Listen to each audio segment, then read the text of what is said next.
There's something about that eye in the sky that even to a TV copy, right? When I do these end of these college games, Baldy, and Yeah. I've watched maybe a team on TV a time or two, but Yeah. that eye in the sky just doesn't lie. So let's put that hyper focus on what we're seeing at the line of scrimmage. Let's start with the offensive line because those big fellas here in Seattle are getting absolutely thrown under the bus and run over twice.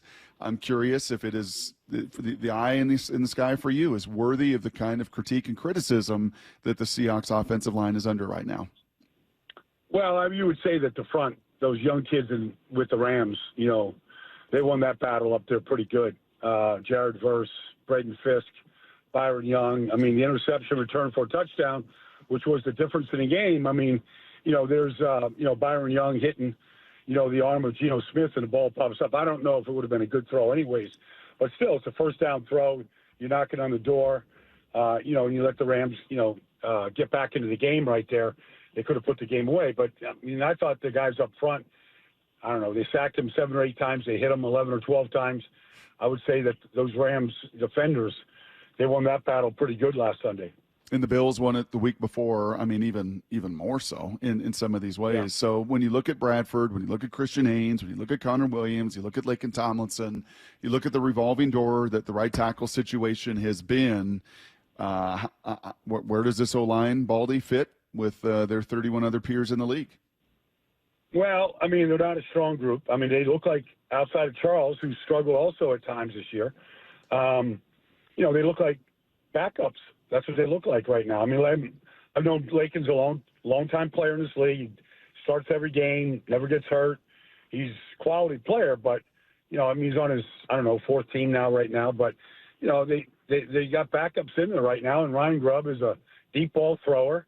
He wants to push the ball down the field, and those guys aren't holding up in order to run that style of offense right now.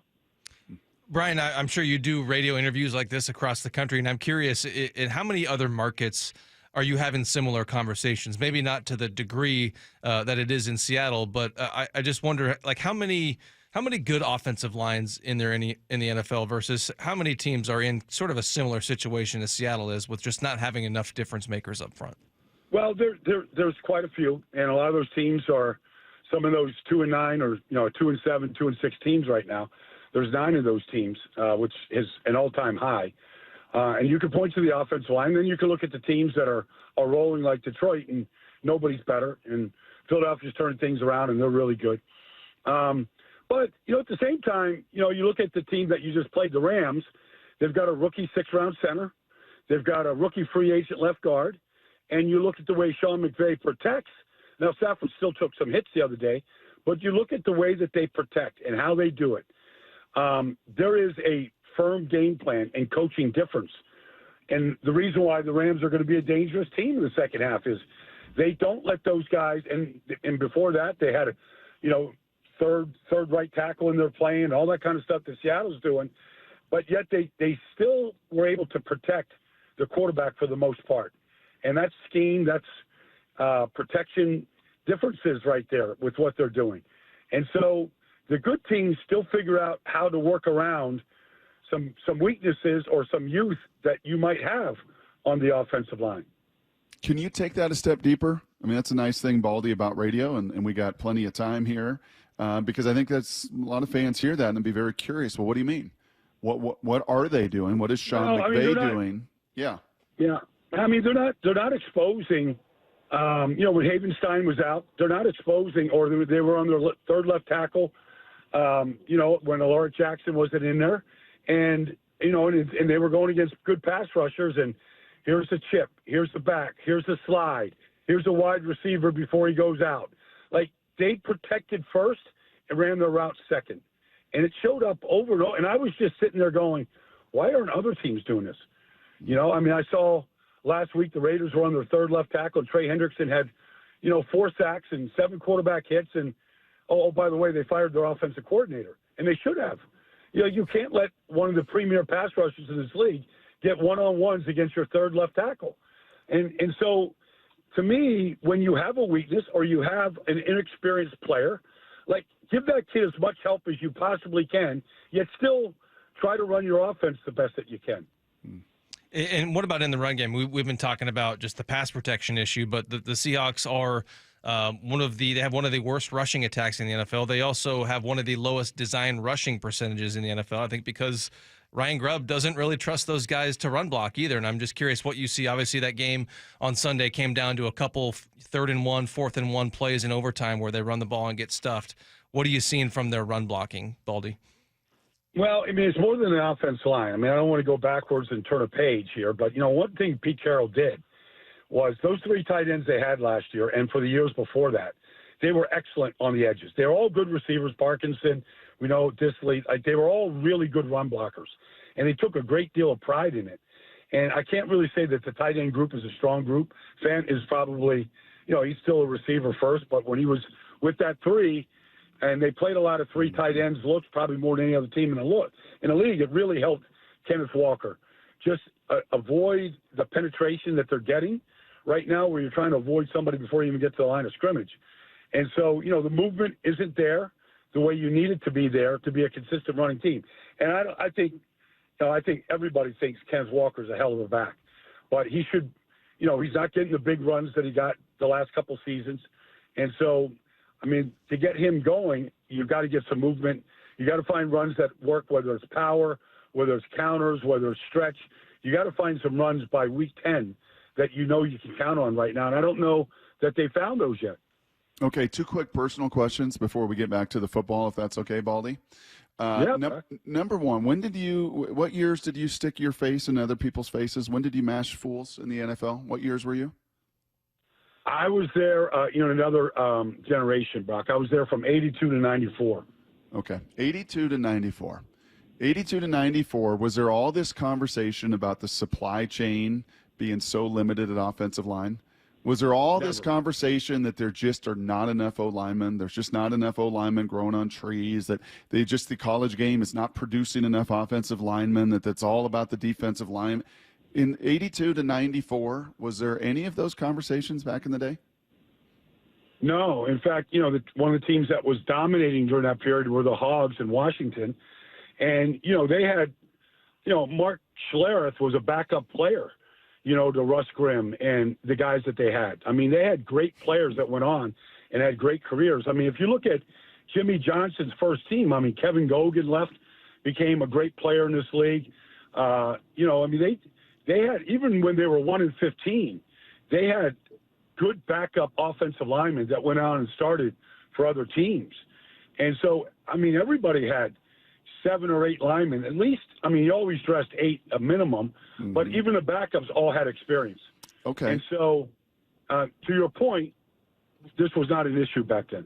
Okay, so, it is an issue now, and I'm curious if it is just simply the amount of humans and big-body dudes that want to do it and play the game, or whether they've all turned to defensive linemen, or is it, Baldy, a little bit about these off seasons?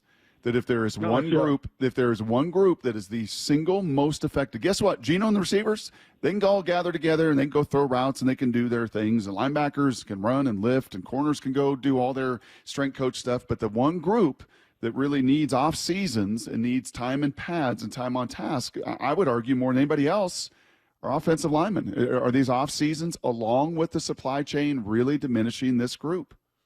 No question about it, Brock. I mean, you hit it spot on. Coaches, a lot of line coaches have pleaded, and defensive line coaches have pleaded with the league to relax some of the restrictions on practice and practice in pads to be able to get the necessary work done, to work on the techniques and to build your toolbox. But at the same time, I live in Philly here, Brock.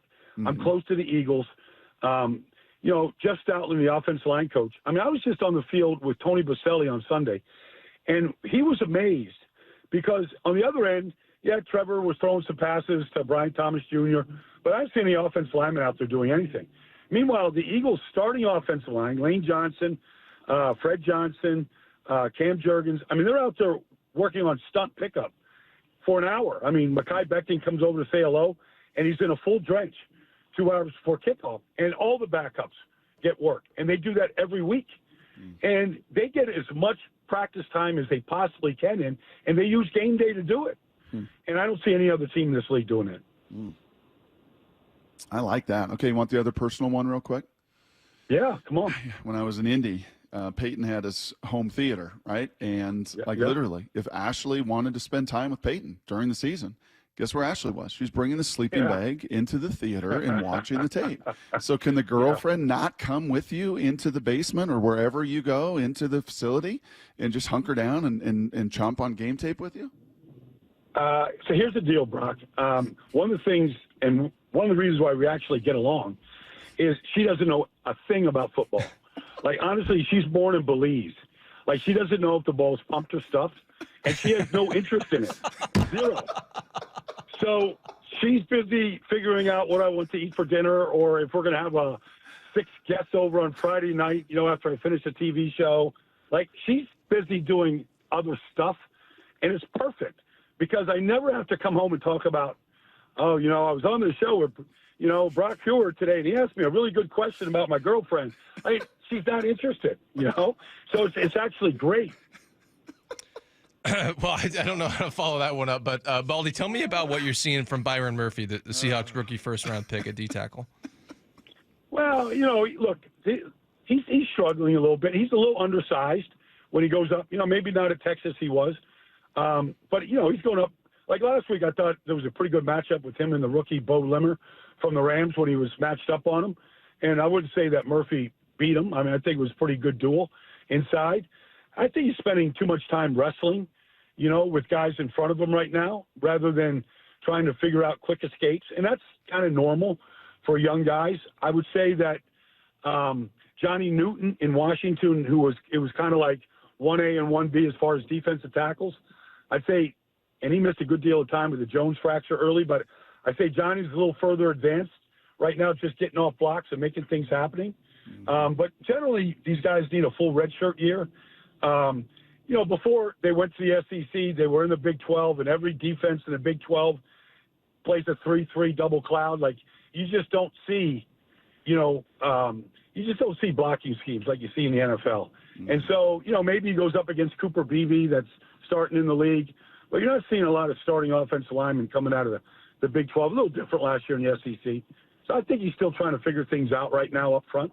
Hey, last couple minutes here with you, just big picture as you